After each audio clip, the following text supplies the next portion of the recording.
Italtile's stronger second quarter performance buoyed the group's interim results, driven by a combination of external and internal factors. Italtile reported a notable uptick in sales in the latter part of the review period. Italtile CEO Lance Foxcroft joins us now with greater detail on the performance. Thank you so much for your time, Lance. Of course, quite interesting that you see the tale of two quarters in the intro that I just read, but also overall, just looking at that softer turnover. Is it all demand and shifts in consumer behavioral patterns? Hi, Zanati. Yes, we saw two different quarters. First quarter, we were down a little bit on retail, but a very strong second quarter on the back of improved consumer sentiment, the GNU reducing interest rates, and that release of that 43 billion from the reform and retirement funding.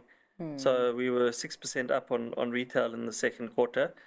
Going forward, we still see the consumer under pressure, and the next 6 months, we're going to see if that improvement in the consumer sentiment carries on, or whether the current headwinds and global confidence have an impact on consumers. Yeah, let's drill into the thing that gave consumers extra cash in their hands, and of course that is the two-part retirement withdrawals. You did say that you did see some sort of influx filtering through to your sales, but how is that momentum looking? Yeah, we always know that South Africans love to have beautiful homes, and that's our reason for existing. And as soon as people have discretionary income, the best place for them to reinvest is in their homes. And we saw a strong uptake both at CTM and in our TopT brand of home renovation during Q2. Given that consumer sentiment has turned a bit negative again at the beginning of this year, and there are concerns for global economy in the first 6 months, we're expecting it to be tough, and we're not sure yet that momentum is going to continue. Well, let's talk about Italtile surfing through the waves. Italtile, of course, still seeing growth in the bottom line. You talk about a fighting fit mantra. What has it took to breathe life into profits?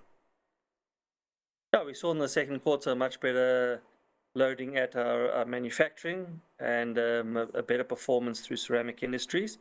But we also saw us focusing on bringing value to our customers, making sure we have affordable products for them, a careful cost control. We were happy expenses were down 5% for the 6 months. And we'll continue to pull the levers that we can in whatever environment there is. We know our customers are looking for great deals, and we continue to bring that value to both our CTM, TopT, and its our retail customers. Well, how strong are the levers that you can pull into manufacturing? Because in your results commentary, you did drill into the specific headwinds that are there. Is it becoming increasingly difficult to be competitive in that sector? For sure, we have a lot of competition from our immediate neighbors, factories set up in Mozambique, Zimbabwe, and Zambia. And they're trying to penetrate our market and putting pressures on margins. However, we have seen some improvements on our internal efficiencies in our manufacturing over the last 6 months. In our results, we have said that we will mothball 2 kilns to reduce capacity and focus running the existing capacity at very efficient levels. And we are, even though expecting margins to be under pressure for the 6 months, our manufacturing division is up for the challenge, and we're going to make sure that we can run it as fully loaded as possible. As much as you can pull these levers internally, this is also a policy issue. Is the manufacturing industry being pulled into engagements, government engagements on developing supportive issues for the sector? Yeah, I think we're seeing this story playing out. We saw it playing out in the steel sector recently, and we are engaging with the government. There are structural costs in South Africa that would make it quite challenging to compete within SADC.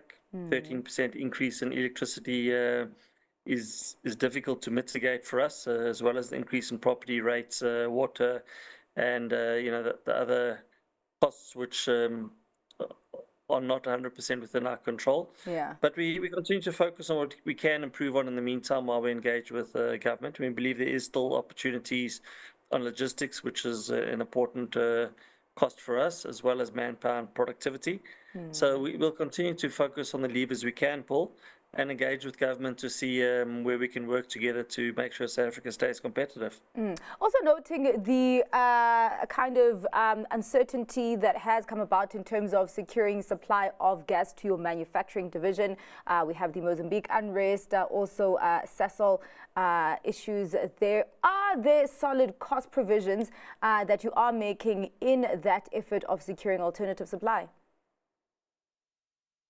We have an alternative plan on the table. We've done our work around converting some of our facilities to a coal feedstock, and our board has approved some pilot projects in this regard. But we're grateful that Sasol has extended supply until mid-2028, which gives a bit more time for some of the other alternatives to come online. We continue to explore imported LNG, onshore LNG, CNG, as well as biogas and syngas options. And we've got a bit of time now, so we've slowed down our pilot projects a little bit, but we have them on the table, and we have a credible alternative should none of the other alternatives be economically viable by mid-28. All right. Well, thank you so much for your time. We do have to wrap up the conversation there, but hopefully the next time we speak, looking at the improvement that we've seen in these 2 quarters of the first half, that there will be some sort of turning of the corner in the second half. Thank you so much for your time, Lance. That was Italtile CEO Lance Foxcroft.